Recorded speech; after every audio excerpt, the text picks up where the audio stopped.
Janubiy Koreyaning Pusan shahrida Butunjahon antidoping agentligining 6-jahon konferensiyasi o'tkazildi. Osiyo mintaqasida ilk bor o'tkazilgan ushbu konferensiyada O'zbekiston Respublikasi Milliy antidoping agentligi vakillari ham ishtirok etdi.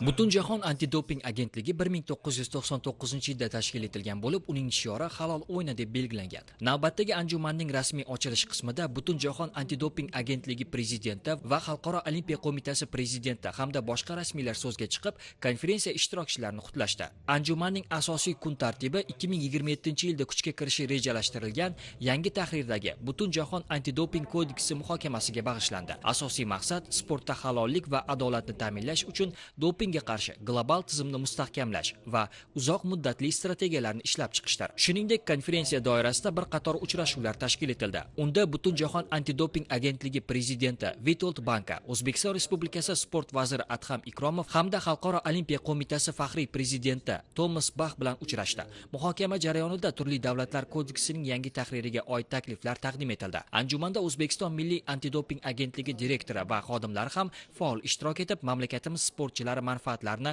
himoya qilish hamda xalqaro hamkorlikni mustahkamlash borasida o'z pozitsiyasini bildirishdi.